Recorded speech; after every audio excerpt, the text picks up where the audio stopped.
Hi friends, ನಿಮ್ಮೆಲ್ಲರಿಗೂ ಕೂಡ ನಿಮ್ಮದೇ ಆಗಿರ್ತಕ್ಕಂಥ ಯೂಟ್ಯೂಬ್ ಚಾನಲ್ ಸ್ಟಡಿ ವಿತ್ ಪರಶುರಾಮ್ಗೆ ಸ್ವಾಗತ ಅಂತ ಹೇಳ್ತಾ ಇಂದಿನ ವಿಡಿಯೋದಲ್ಲಿ ನಾನು ದ್ವಿತೀಯ PUC ಕನ್ನಡದಲ್ಲಿರ್ತಕ್ಕಂಥ ಮೊದಲ ಗದ್ಯಪಾಠ ಮುಟ್ಟಿಸಿಕೊಂಡವನು ಅಂತಕ್ಕಂಥ ಗದ್ಯಪಾಠದ ಅಭ್ಯಾಸ ಪ್ರಶ್ನೋತ್ತರಗಳನ್ನು ನೋಡೋಣ. ವಿಡಿಯೋನ ಲೈಕ್, ಶೇರ್ ಮತ್ತು ಸಬ್ಸ್ಕ್ರೈಬ್ ಮಾಡೋದನ್ನು ಮಾತ್ರ ಮರೆಯದಿರಿ ಅಂತ ಹೇಳ್ತಾ ಈ ಒಂದು ಪಾಠದ ಪ್ರಶ್ನೋತ್ತರಗಳನ್ನು ಇದ್ದಾವೆ. ಸೊ ಮುಂದಿನ ವಿಡಿಯೋದಲ್ಲಿ ಖಂಡಿತವಾಗಿ ಇನ್ನಷ್ಟು ಬೇರೆ ವಿಷಯಗಳಲ್ಲಿನೂ ಕೂಡ ವಿಡಿಯೋಗಳು ನಿಮಗೆ ಸಿಗ್ತವೆ.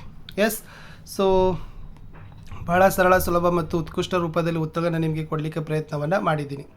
ಅಭ್ಯಾಸ ಮುಖ್ಯ ಪ್ರಶ್ನೆ ಸಾಂದರ್ಭಿಕ ವಿವರಣೆ ಬಯಸುವ ವಾಕ್ಯಗಳು. ಫಸ್ಟ್ ಒನ್, ಆಪರೇಷನ್ ಆಗಬೇಕು ಪರವಾಗಿಲ್ವಾ ಅಂತ ಇದೆ. ಪ್ರತಿ ಸಂದರ್ಭದ ವಾಕ್ಯಗಳಿಗೆ ಬರೆಯುವಾಗ ಈ ಸಾಲುಗಳು ಯಥಾವತ್ತಾಗಿ ಬರೀರಿ. ಯಾವುದು?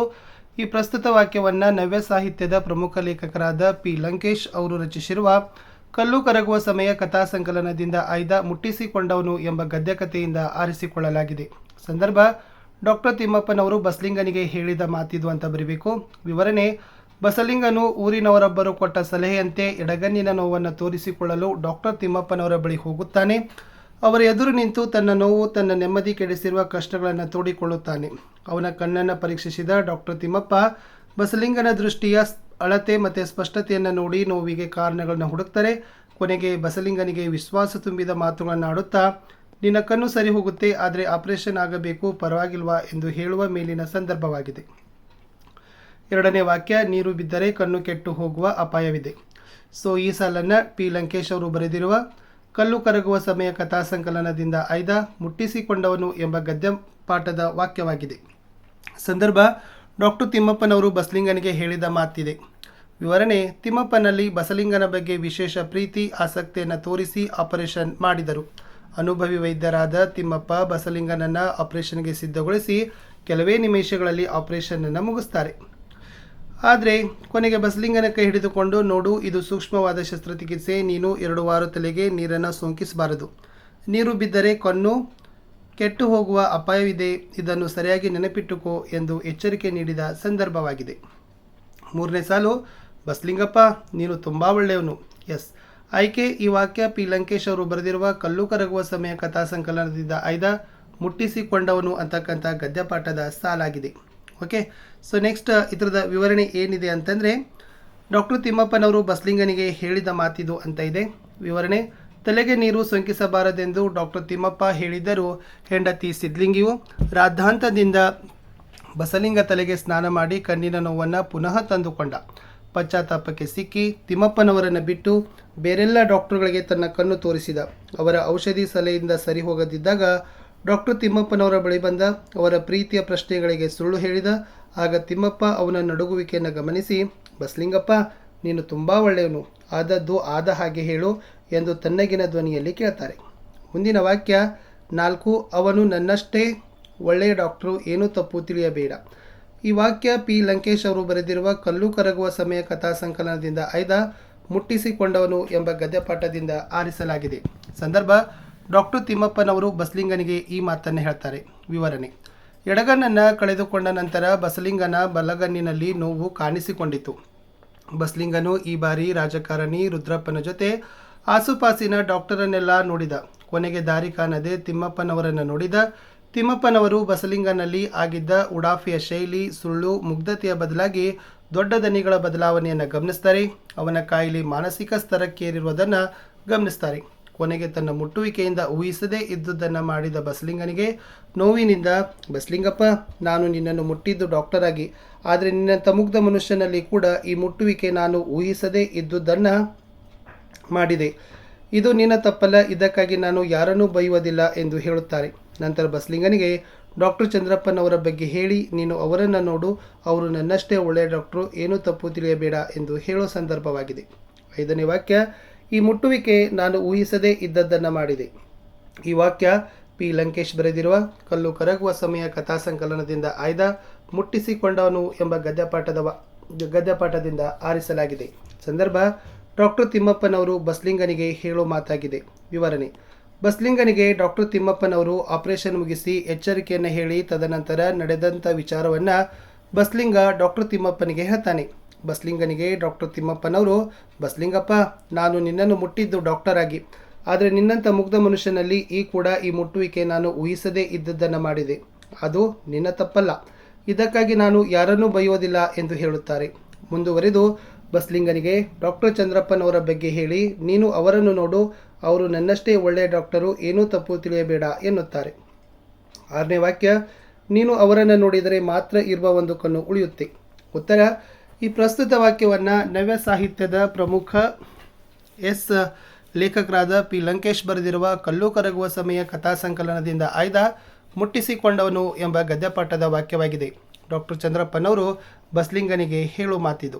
ವಿವರಣೆ: ತಿಮ್ಮಪ್ಪನವರ ಸಲಹೆ ಮೇರೆಗೆ ಡಾಕ್ಟರ್ ಚಂದ್ರಪ್ಪನವರ ಬಳಿ ಬಸ್ಲಿಂಗನು ಹೋದನು. ಬಸಲಿಂಗನು ತನ್ನ ಎಡಗನ್ನು ಹೋದ ಪೂರ್ತಿ ಚರಿತ್ರೆಯನ್ನು ತಿರುಚುವಿಕೆಯೊಂದಿಗೆ ಡಾಕ್ಟರ್ ಚಂದ್ರಪ್ಪನಿಗೆ ಹೇಳಿದ.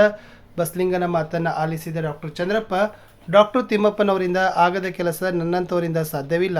ನಮ್ಮ ವೈದ್ಯ ಲೋಕಬಲ್ಲ ಅತ್ಯಂತ ಪ್ರಾಮಾಣಿಕ ಪ್ರತಿಭಾವಂತ ಡಾಕ್ಟರ್ ತಿಮ್ಮಪ್ಪ ಎಂದು ಹೇಳುತ್ತಾ ಬಸ್ಲಿಂಗನಿಗೆ ನೀನು ಅವರನ್ನು ನೋಡಿದರೆ ಮಾತ್ರ ಇರುವ ಒಂದು ಕಣ್ಣು ಉಳಿಯುತ್ತೆ ಎಂದು ಹೇಳುತ್ತಾರೆ.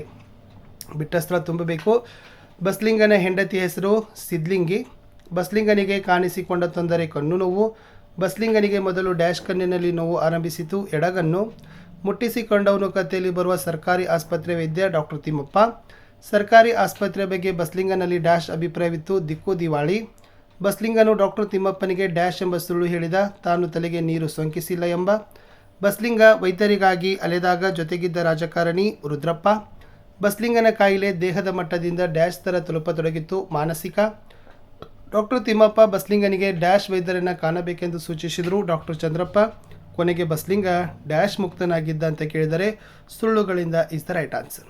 2 ಮಾರ್ಕರ್ ಕ್ವಶನ್. ಮೊದಲ ಪ್ರಶ್ನೆ, ಬಸ್ಲಿಂಗನಿಗೆ ಅದು ಪುರುಸೊತ್ತಿಲ್ಲದ ಕಾಲ ಯಾಕೆ?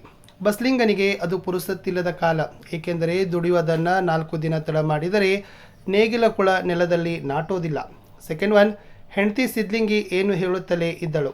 ಹೆಂಡತಿ ಸಿದ್ಲಿಂಗಿ ಮಗುವಿಗೆ ಮೈಯಲ್ಲಿ ಸರಿಯಿಲ್ಲ, ಕೆಮ್ಮು ಹೋಗುತ್ತಲೇ ಇಲ್ಲ, ಶಿವನೂರು ಸ್ವಾಮಿಗಳಿಗೆ ತೋರಿಸಬೇಕು ಎಂದು ಹೇಳುತ್ತಲೇ ಇದ್ದಳು. ಥರ್ಡ್ ಒನ್, ಬಸ್ಲಿಂಗನಿಗೆ ತನ್ನ ಕಷ್ಟದ ಮುಂದೆ ಯಾವುದು ಗೌಣವಾಗಿ ಕಾಣತೊಡಗಿತು? ಬಸ್ಲಿಂಗನಿಗೆ ತನ್ನ ಕಷ್ಟದ ಮುಂದೆ ಉಳಿದಿರುವನ್ನೆಲ್ಲ ಮಲಗುವ ಎತ್ತುಗಳು, ಮಗುವಿನ ಕಾಯಿಲೆ ಎಲ್ಲವೂ ಗೌಣವಾಗಿ ಕಾಣತೊಡಗಿತು. ಪ್ರಶ್ನೆ 4, ಕಣ್ಣನ್ನು ಪರೀಕ್ಷಿಸಿದ ಡಾಕ್ಟರ್ ತಿಮ್ಮಪ್ಪ ಬಸ್ಲಿಂಗನಿಗೆ ಏನೆಂದು ಹೇಳಿದ? ಕಣ್ಣನ್ನು ಪರೀಕ್ಷಿಸಿದ ಡಾಕ್ಟರ್ ತಿಮ್ಮಪ್ಪ ಬಸ್ಲಿಂಗನಿಗೆ ನಿನ್ನ ಕಣ್ಣು ಸರಿ ಹೋಗುತ್ತೆ, ಆದರೆ ಆಪರೇಷನ್ ಆಗಬೇಕು, ಪರವಾಗಿಲ್ವಾ ಎಂದು ಕೇಳಿದ. ಸಿದ್ಲಿಂಗಿ ಏಕೆ ರಾದ್ದಾಂತ ಮಾಡಿದಳು? ಡಾಕ್ಟರ್ ತಿಮ್ಮಪ್ಪ ಹೊಲೆಯರೆಂಬುದು ಅದು ಹೇಗೋ ಸಿದ್ಲಿಂಗಿಗೆ ತಿಳಿದು ಬಿಟ್ಟಿತು.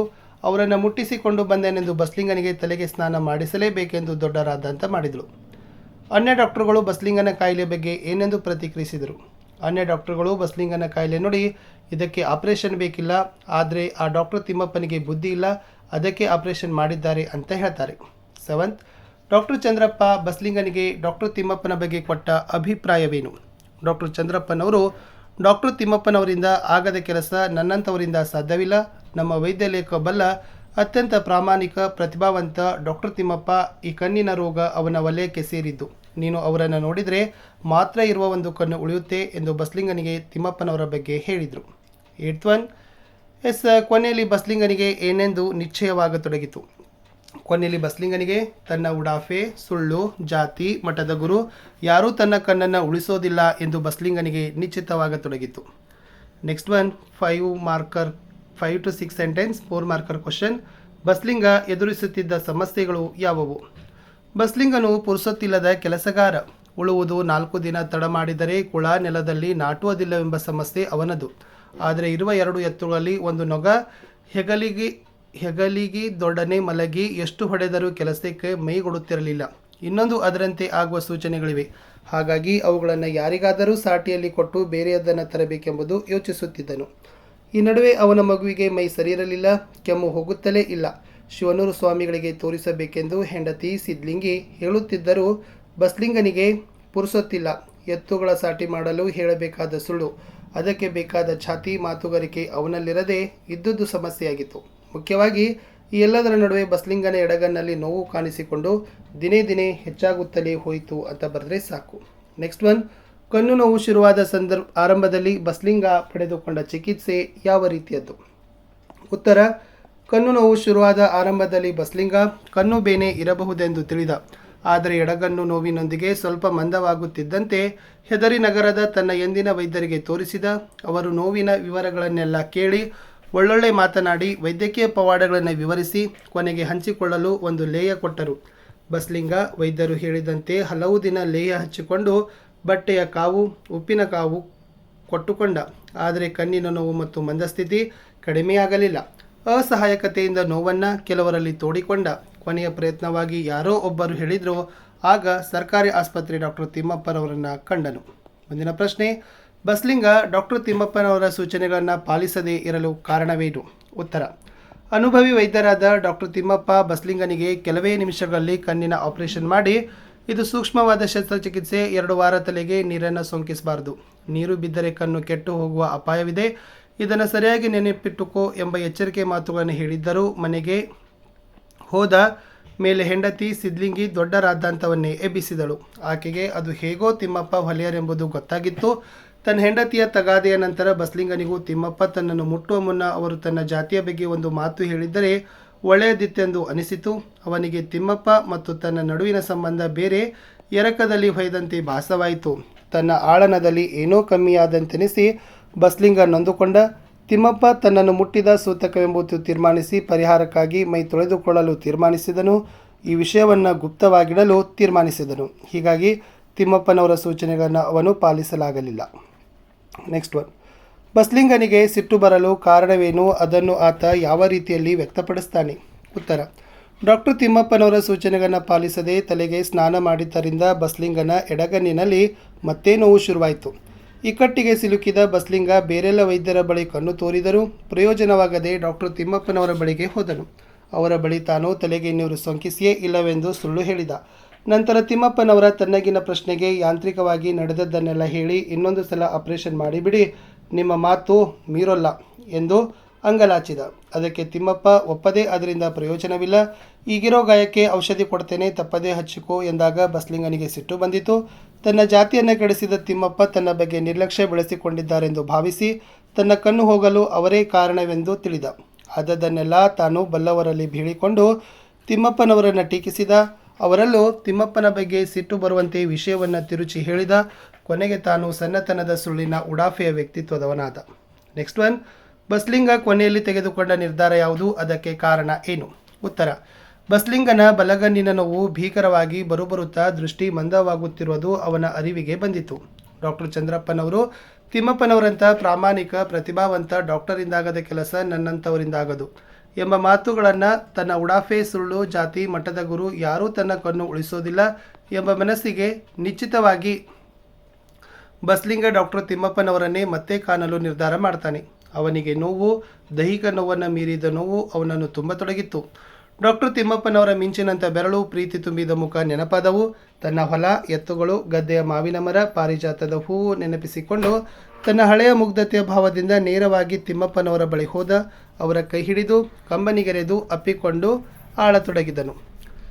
ಅವನಲ್ಲಿ ಮರುಕಳಿಸಿದ ಮುಗ್ಧತೆ ಕಂಡು ತಿಮ್ಮಪ್ಪನವರು ಅವನಿಗೆ ಶಸ್ತ್ರಚಿಕಿತ್ಸೆ ಮಾಡಲು ಸಿದ್ಧತೆ ತೊಡಗಿದರು ಅಂತಕ್ಕಂಥ ಬರೆದ್ರೆ ಸಾಕು. ಇಷ್ಟಿತ್ತು ಈ ವಿಡಿಯೋದಲ್ಲಿ ಅಂತ ಹೇಳ್ತಾ ವಿಡಿಯೋವನ್ನು ವಾಚ್ ಮಾಡಿದ್ದಕ್ಕೆ ಧನ್ಯವಾದಗಳು. ಸೊ ನಾನು ಸಿಗ್ತೀನಿ ಹೊಸ ವಿಡಿಯೋದಲ್ಲಿ. ಮತ್ತೆ ಹೊಸ ಹೊಸ ಪ್ರಶ್ನೋತ್ತರಗಳು ವಿಡಿಯೋಗಳು ನಿಮಗೆ ಬರ್ತವೆ, ಅವೆಲ್ಲವುಗಳನ್ನು ತಾವು ನೋಡಿ ಅಂತ ಹೇಳ್ತಾ ಸಿಗ್ತೀನಿ ಹೊಸ ವಿಡಿಯೋದಲ್ಲಿ. ಬಾಯ್.